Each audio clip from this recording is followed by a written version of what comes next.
Máme pred sebou záverečný zápas v rámci MMA časti na turnaji PML 15. Dvaja skvelí zemiari, ale vieme, ako to chodí. Také duely sa veľmi často rozhodujú v postoji. Ako to bude v tomto prípade? Začíná Surjan zase ten low kick. Nechce nechat nic náhodě. Možná se bojí trošku o ten nos, protože fakt nemá se 4 až 8, o 6 až 8 týdnů se nemá vůbec spárovat. Zajímavé, že Surjan sa nebojí ani na tú zem s tým Vojtom. Verí si tam a vieme, že v postoji ho naposledy dokázal Buki vypíkať. Ale tie low kicky má nepríjemné. Predná ruka. Je to prostě nezbedný balíček, jak jsme si už říkali. Ale bez rešpektu. A dívej, jak... Zás tvrdý low kick. Vojto už porazil viacerých držiteľov čierneho pásu. Dívej, jak si věří ten postoj.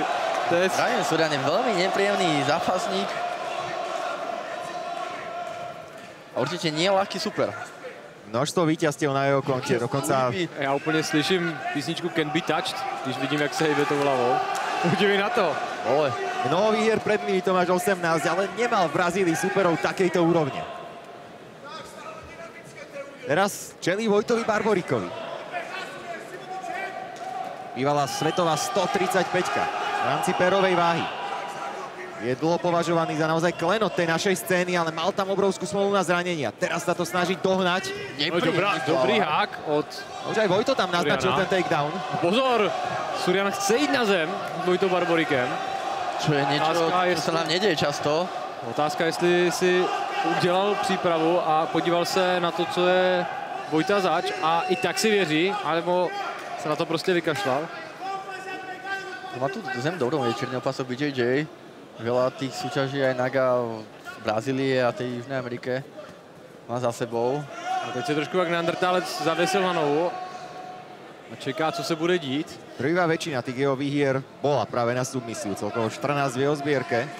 No, to je to opravdu nezbedný balíček, který prostě drží tvoji nohu a nepustí tě. Takový nezbedný kamínek. No ale vstává se nahoru. Chcel by som vidieť x súboj na zemi, ako som to už hovoril v rámci štúdia. Dvaja držitelia čierneho pásu BJJ. A Surjan tam chce ísť naozaj veľmi. Sám sa lahol na chrbát. A teraz len pevne drží. Ale Surjan mi nepřijde ten, co má to typ, který by tlačil ty armbary a triangly. Ale třeba se mýlim. Keď je to neveľmi aktívne, tak to môže aj rozhodca postaviť. Možno aj to deje Surjanovi.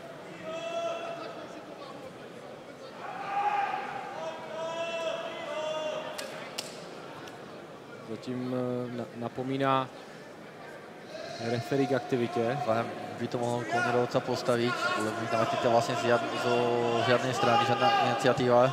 Surjan síce chcel ísť na zem, ale aktuálne to zväzuje. Tiež sa zdá, že čaká teda na rozdelenie od rozhodcu. To doposiaľ neprichádza. Čo je to mňa škoda, lebo naozaj tam tá neaktivita celkom dlho na tej zemi. Od obi dvoch.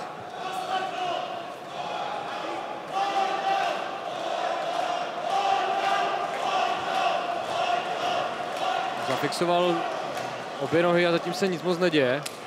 Vyzývanie k aktivite. Tam síce je, ale zatiaľ pokračujeme na zemi.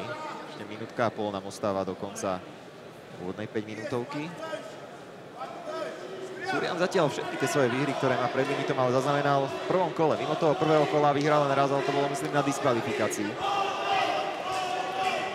Dneska jestli bude rozhodčí stavět tenhle ten zápas. Protože pořád jsme ve 50-50 pozici a... Kde sa nič nedieje, reálne. Ani to nevidíme nejakú aktivitu k ničomu, takže...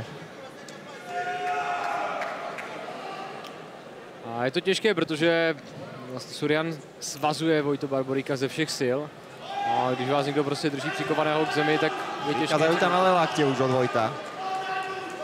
Ale je otázka času, kdy se Surjan utaví.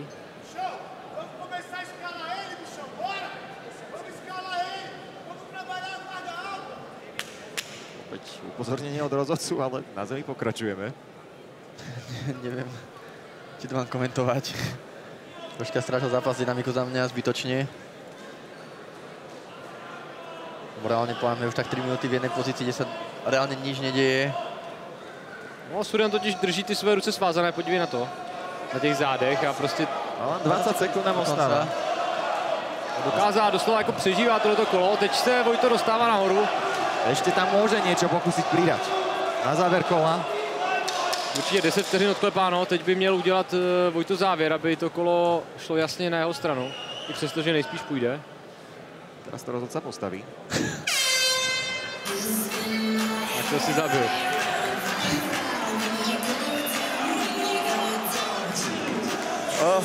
Prvá minúta, dve sa mi veľmi ľúbili, musím povedať.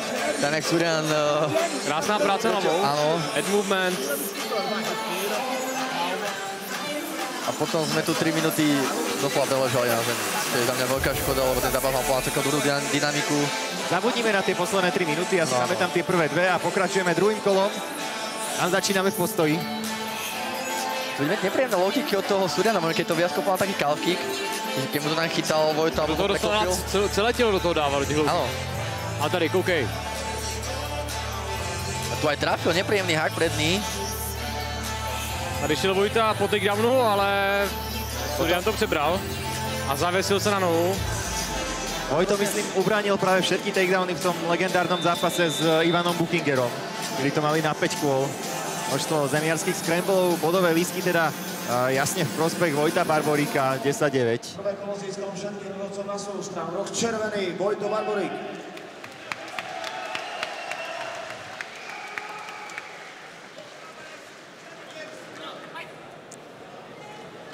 Na druhé kolo uvidíme, či Surian niečo zmení. Obidva, či niečo zmenia. Dobrá zadní. Vojto Barboríka, který je neuvěřitelným favoritem v tomto duelu. Ale samozřejmě zaslouženě. Ale pekne hojby to hlavou, Surian. Troška by tam mohl hádať nejaké kontry za mňa. Či obrana zápasy nevyhrává. A Vojto přidal na intenzitě v těch úderech. Vyzerá aj otrasený už Surian. Že to kolo vzoralo veľa energie, hlavne držanie. Strašně mu zčervenala hlava.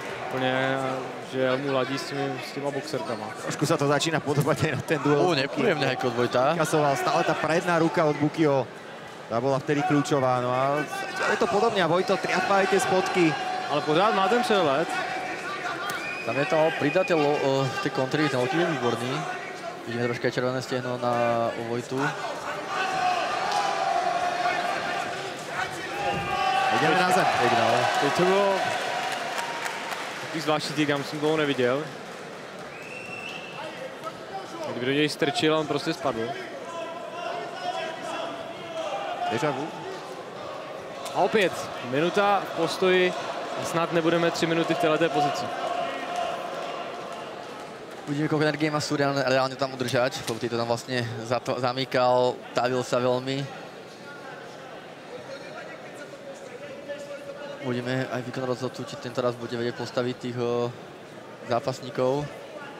Trpezlivý je, to musíme nekať. To je přísný od vás, pánové. Ale teď už nehraj sa upozornenia. Tleská, podívejme se, asi půjdeme.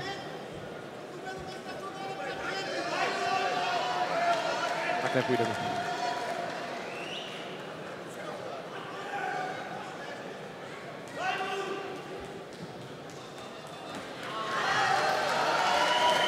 Čo sa stalo? Teď. Tak to si absolútne nie som istý. Tohle bylo hodně nepřehledné, tak Na opačnej strane oproti nám a som veľmi zvedavý na opakované zábery. Vypadalo to, jakoby se rozpojil boj, ale pojďme se podívat. Čo sa tam vlastne stalo v tej absolútnej koncovke? Vojto Barborík teda vyhráva, ale ako? Tam jaký niečo dostal človek, keď troška vyplo. Úplne rozpol ruky, pozrieme sa na to. Pojďme se to podívat. Zaujímajú nás hlavne tá finálna sekvencia na zemi.